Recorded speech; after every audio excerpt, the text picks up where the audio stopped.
When morning arrived, Mr. Ink and the Hex Girls left Dog's Stockade with Lunar to Prinict 13. Ox had already decided to stay behind to help Jody with the baby, which the gang were okay with, seeing that Ox cared about Jody and her baby. Getting to Prinict 13 was tough, but eventually they got there without anyone dying along the way, except for the zombies. Chief Jackson arrived at the gates with his men to let the gang inside with their vehicles, and went through some procedures before they could continue. Once they got settled in, Chief Jackson went towards Mystery Inc. and the Hex Girls in the interrogation room. They were all on chairs, unsure of what was going on. They weren't arrested or did anything wrong like that, but Chief Jackson wanted to get to the reason why they were there and etc. Alright, before we begin, Dog told me that you are Mystery Inc. as well as the Hex Girls. Is that correct? Jackson asked. Yes, Chief, that's correct, Daphne answered honestly. And you're dealing with 2 cat creatures? Is that also it? Jackson asked again. Yes, we're also dealing with 2 scientists as well, Thorne sighed honestly while answering Jackson's questions. One of the cat creatures is dead, and one of the scientists was bitten and turned into one of those things out there. Now let me get this straight, Jackson began while opening up a file containing info of Mystery Inc. and the Hex Girls. Your friend Rose Martin, she said she was attacked by a mutated zombie. She also stated that her men were killed during the attack. Well, here's the catch. I was on a mission with my men when I saw her injured badly. My men sacrificed their lives so I could get to her. She's good now, but she's resting. That's good that she's okay, but does she know what attacked her? Thelma asked. She said no, mainly because when I saved her, she was too injured to speak about what happened. But from what I may describe on what mutated zombie had killed her men and attacked her was this. Chief Jackson showed a picture of a mutated zombie on this phone. The zombie was in an abnormal position, with an extra set of arms and legs. What is that zombie? I've never seen him before, Luna said. We call it a spider. There's a giant version of it too, and it's 10 times more powerful than a normal spider, and they're very dangerous, Jackson replied, showing again a few more photos of new and stronger infected. Next we have the tendril, the tentacle-armed zombie, with tentacles for arms. We have encountered one at one point. Daphne and I were nearly attacked by them, Fred said. You've seen them as well. I recommend staying away from their tentacles. They can be deadly if not avoided, Chief Jackson continued, then pulled out another photo. Brutes are the strongest ones. Their vomit could reach further than the irritated zombies. And as for the next one, it's called a leaper. They can kill survivors with one hit of their attacks, no matter what gear or how skilled they are. How can they kill you in one hit? I thought that was only in movies, Thorne commented. I have no idea. That's a question I can't answer honestly. Here's a hellhound. They're only located in the wasteland of Fairview, but it's extremely dangerous to go to. Lots of soldiers and survivors never make it out alive, Chief Jackson said. We'll have a look at the book to stop the dead and make the world go back to normal, Daphne said, showing Jackson the book. We found it in Dog's Stockade, and it will break the spell. As Chief Jackson had a peek at the book, he found the spell and the instructions on how to break it. Here's a spell on how it goes to break it, but you have to do some things in order to do so, Jackson said. What do you mean? What do we have to do? Fred asked. You'll have to kill 3 of the cat creatures. Head to the wasteland that is south of us. And once you're in the wasteland, you will have to perform the spell there. Once you do, the zombies will disintegrate and everything will be the way it is. Jackson answered Fred's question. Is the wasteland dangerous? Thelma asked. It does sound dangerous by the sound of it. Yes, it is, but we'll find a way to get you there safely without dying. Those things are going to be on you very quickly when you enter, so I suggest having strong weapons. Jackson got up from his chair upon saying that. I killed one of those cat creatures when they had tried to attack me at Dog's Stockade, Thorne said to Jackson, showing him her bandaged up arm. It attacked me and reopened my wound. I wasn't bitten. A reaper's sharp blade cut my arm in a fight back there. Well, at least you're lucky. I've seen worse, Jackson replied. With the Hex Girls and Mystery Inc. at Prinick 13, they found Rose Martin in the common area. There was only her in the room. Their question was, Where are there other people of Jackson's hideout? On missions? Guard duty? It was anyone's guess, but they were glad to see Rose Martin. They walked up to her with a book in hand, and Rose soon sees the gang and invites them to sit with her at the table at one of the common area. Why aren't you resting, Rose? Fred asked. I feel a bit better. I needed a place to think. Rose sighed as she slumped down on the table. I lost my men during a fight. A zombie called a spider killed them. Was it like the normal one Jackson described it, or was it the giant? Dusk asked. It was a giant. We killed the most of the normal spiders, and we even saw the flaming ones. We had to use our rockets to take it down. Once we did it, we were attacked by the giant one. I am assuming it's the leader of the spiders, Rose explained. How do you suppose we have plans to kill it? Daphne asked. I do. I want to fucking rip its head off for what it did to my men! Rose snapped, leaving the common area as she did. Scooby and Shaggy did hid behind the Hex Girls when Rose snapped.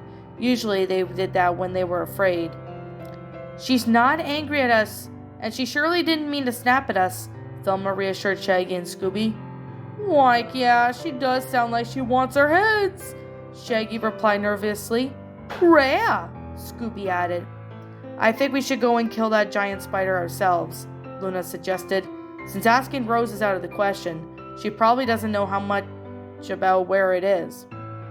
True, perhaps we should all go kill it, for justice for Rose's men, and the soldiers that Jackson lost during that big fight, Thorn added. It sounds risky, though. Scoob and I will stay here, Shaggy said, not liking the idea that the gang had in mind. When Shaggy and Scooby tried to walk away, however, Thorn grabbed Shaggy's shirt while Daphne grabbed Scooby's collar. No being chickens today, you two. We're doing this together, whatever you like it or not, Daphne said.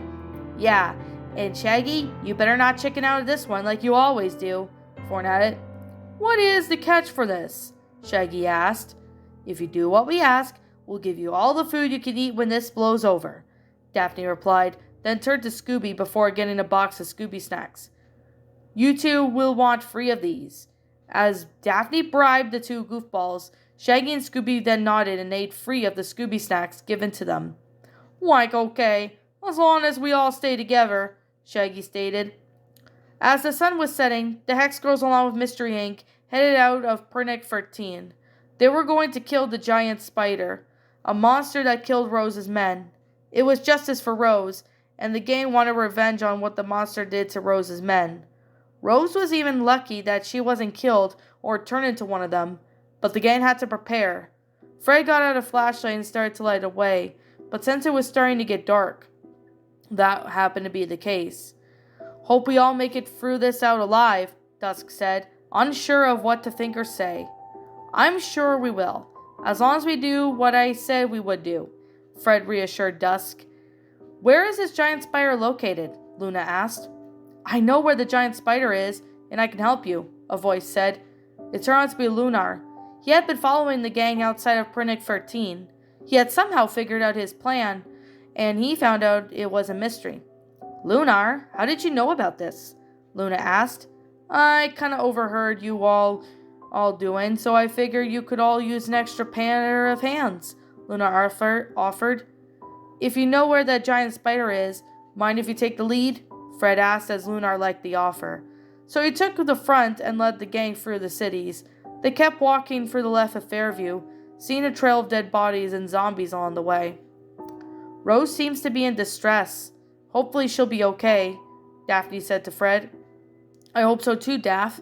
She's kind of worrying me a little, Fred replied. I fear that Rose may go insane, possibly do God knows what, Thorn stated. A chill ran down the spine, thinking all in the dark and for possibilities that could happen. Like, what if she turns her back on us? Shaggy asked Thorn. That may be possible, but yet again, I don't know her very well, Thorn replied. Then she saw a large dead body in the middle of the road. This is odd. When we drove by here, we didn't see this on the road. It looked like it was killed a while ago, Velma said, inspecting the dead body of one of the mutated zombies. It happens to be a Titan, and he seems to have dropped something, Lunar said, inspecting the body to find a weapon inside. This is a rocket launcher. How would it have one? Velma asked, confused on how much a Titan would have a rocket launcher. No idea, but this could be useful, Lunar said. Then they found some more mutated zombies. One of them was a Wraith, and it had a Wraith cannon, or Gatling gun with unlimited ammo. There were more dead bodies of mutated zombies that they have been killed before, so they looked for those. Who could have killed them? Daphne questioned. Either soldiers or survivors, but whoever killed them, I sure hope they're okay, Thorne sighed. Then she saw something running down the hall alleyway of one of the buildings. I saw something, Thorne said. She, along with her friends, then ran after the thing that passed them. After chasing whatever it was for a while, they found a crate in the alleyway, and they went down. What was it that you saw? Fred asked. I have no idea. It was hunched over on its back and when it ran down here, but then it disappeared, Thorne answered. Well, okay, no one's here. Time to eat, Shaggy said, acting like a goofball. Real, let's row, Scooby added, but Fred and Velma blocked their paths. Not yet, Shaggy. We need to focus here, Velma stated, as Thorne examined the crate. I'm gonna need a crowbar to open this up, Thorne instructed. As Lunar looked around, he found a crowbar on the ground, and as he handed the crowbar to Thorne, she pried it open. Inside the crate, she found something unbelievable. What's inside the crate? Luna asked. Upon looking inside the crate, Thorne could see vials of some serum inside. They're vials, and it looks like they're serum or some sort of vaccine, Thorne replied, guessing that was it. Not all. On the inside of the crate, it reads, Secretarcom Bunker. So this is where it's all from, but why is it doing here? Velma asked. Someone must have stolen them and hid them there, but I have no idea who would do that, Daphne asked. Just then a cat creature like stepped out in the darkness of the alleyway. Well, you've happened to fall into here, a voice said. It was Lena in her cat creature form. Lena? You stole this crate? Fred questioned. Maybe I did. Maybe I didn't. Lena chuckled before charging over to try and attack everyone. Fred managed to dodge her attacks before plunging a killing blow to her skull, the axe hitting her head, and as the axe made contact with Lena's skull, blood started to pour from her wound of the axe before choking in her own blood, then falling down to her death. Holy shit, Shaggy said, breathing in almost a panic. That's 2 cat creatures down. I kinda knew she may have stolen it, Fred stated, then checked the cat creature's body for any clues of Lena being the ones who stole the vials from Secretarcom Bunker. No traces of her stealing the vials. I see no sign of it anywhere. So she didn't steal the vials. She must have tried to lead us here to try and trap us, Lunar explained, then picked up the axe from being plunged into Lena's skull, then throwing it at the body in the shadows. So if Lena didn't steal the crate, then it could either be Simone, Max, or Laura, Thorne said, estimating who could have stolen the vials.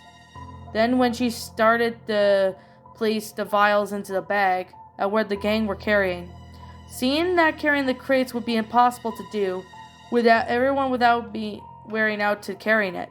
As Fred radioed Chief Jackson about their progress, he did say whoever stole the vials from Secretarcom Bunker has to be stopped. When Fred asked about the vials and what they were, Jackson said that there was some serum to monitor the mutations or something like that, but there was little to no explanation on what it does. Since no one outside of Secretarcom Bunker had been tested, they weren't really sure what it would do. We'll have to head to Secretarcom Bunker and take these vials back to them, Daphne said. That's a smart idea, Daphne. After all, taking things without asking is never a good idea. Right, Scoob? Shaggy asked, asking Scooby, who was looking at the crate containing the vials. Rare, Raggy. What a road idea. Scooby nodded in agreement. As the gang headed out on their journey, they came across a nest made of buildings, and it was where the big giant spider laid, and which was another of the mutated zombies. Mystery Inc. and the Hex Girls needed a plan, as there was no way they could take them all down with guns they all have, as it was going to be one hard thing to do. So they had to make a plan and use the wisest weapons to kill them all. I think I may have an idea. It might work, Velma said, getting the gang to huddle up near her. We could set the whole nest on fire.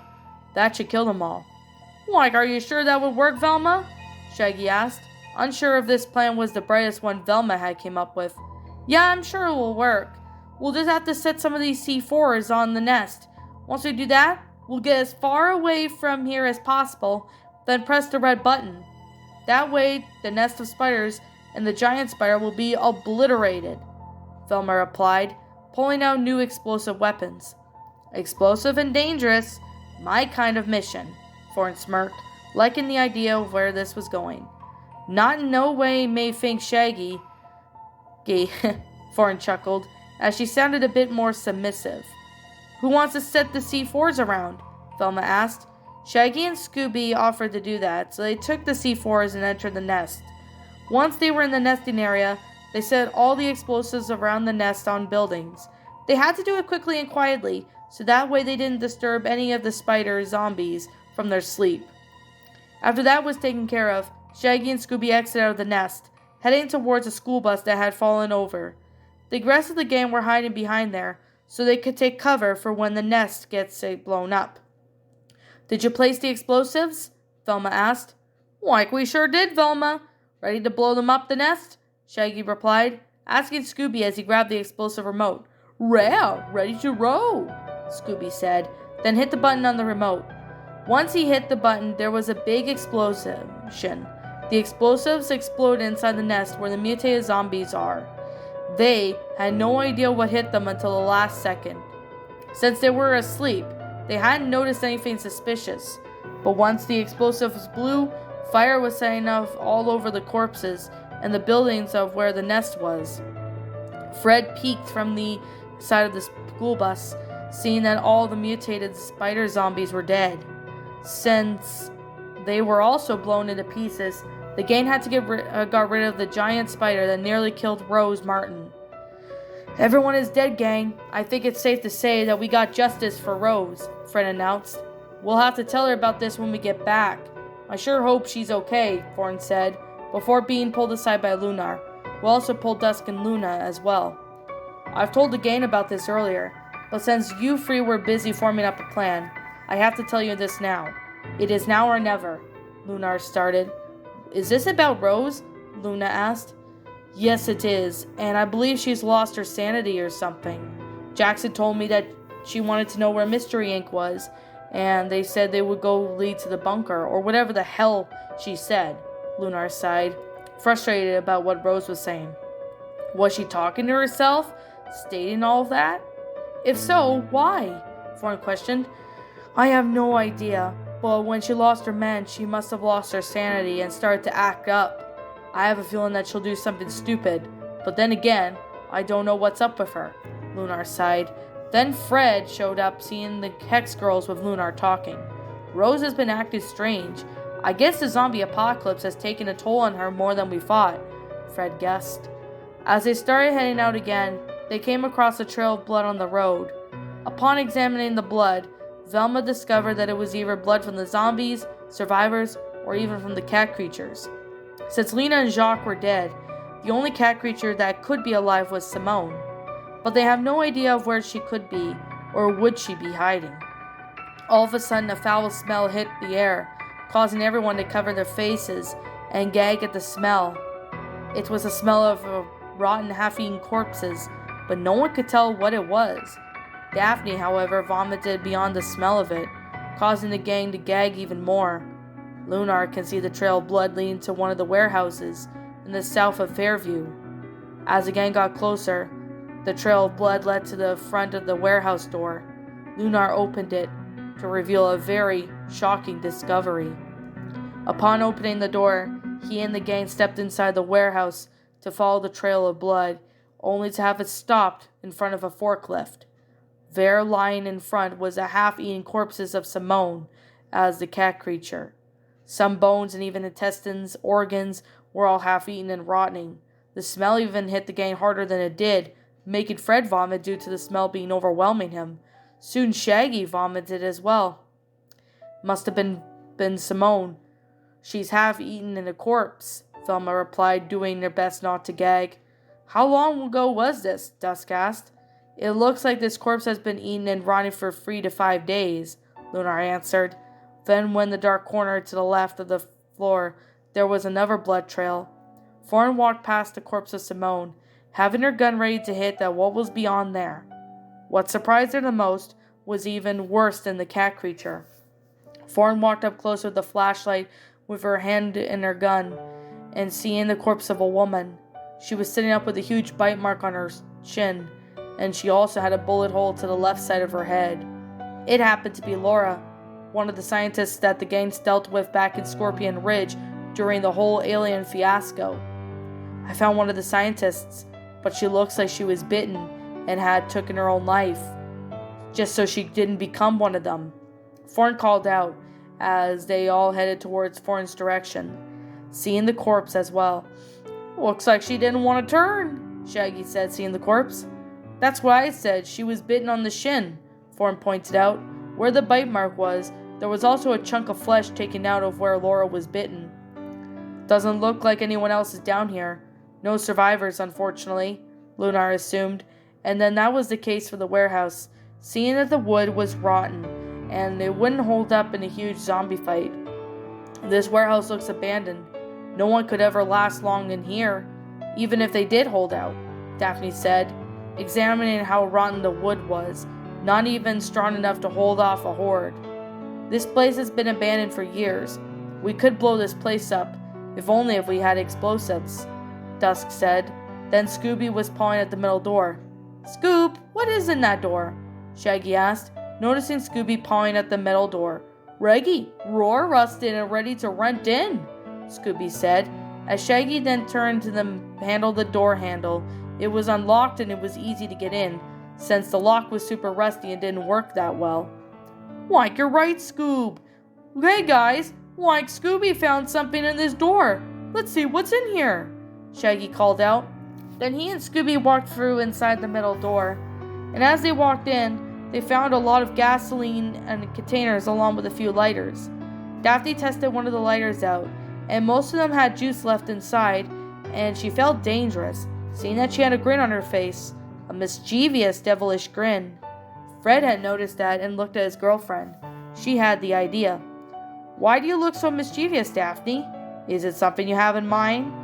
Fred asked, only teasing Daphne. Not just that, but I have an idea with the lighters we found and the gasoline, Daphne started. She then picked up the gas can and almost a full tank.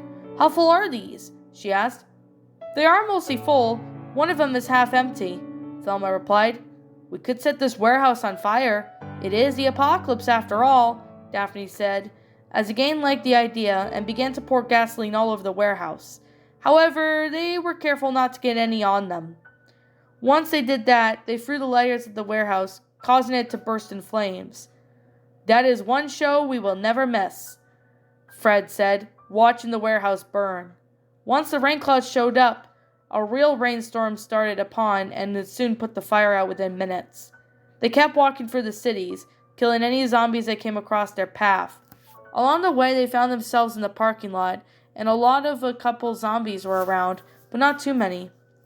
There was a school bus that was used for school, so they were lucky enough to find the keys and headed towards the bus, only killing the ones that got closer to them. By the time Fred got to the driver's seat, he opened it and with the keys and disabled the alarm. Once the alarm had been disabled, the gang all headed inside the bus. However, when the bus engine started, the sound of it attracted unwanted attention, causing the gang to hyperventilate. Shit, we gotta move fast, Shaggy screeched. Rhea, Scooby added. Hang on, gang, Fred instructed. He pressed hard on the gas pedal, making the bus slowly pick up pace as Fred drove it out of the parking lot. After driving as fast as they could go, they lost the zombies and continued down the road. As they drive through the road, they did their best to avoid the zombies by not hitting their bodies on the dead road. It was due to body parts clogging the wheel and axle. It would most likely cause problems on the bus, so the gang kept on driving. After driving for a while, they soon came across a section that they weren't familiar in Fairview. Since they had driven for a long time, they didn't know where they were in Fairview. Fred, where are we? Shaggy asked. I don't know, Shaggy, but all I know is that this is all not familiar to us. I've never been this far out of Fairview anymore. If we knew where we were, Fred answered. Honestly, the gang were lost and far away in Fairview. I don't recognize any of this, Lunar said, looking out from the window of the bus. I have a feeling we're lost, Thorne sighed, agreeing with what Lunar said. Maybe a phone GPS can tell us where we are, Fred suggested, but since everyone was tired, there was no signal on any of their cell phones. No signal on our phones, Fred. I sure hope we find somewhere, Daphne replied. Since there's no zombies here, why don't we stop the bus to think? Velma suggested, seeing that they had been driving the bus for a long time. Great idea, and since I don't see anyone, let's park here for now, so we can have some time to think and relax, Fred said. Then he parked the bus as the gang sighed. They were lost, and neither of them knew where they were in Fairview. As all the gang sighed in frustration, not knowing where they were, it was very stressful for them, and even for the Hex Girls, as they were too stressed to make puns or sing. Everyone was silent for a while, maybe for about a minute or two, when a knock was heard from the doors of the bus.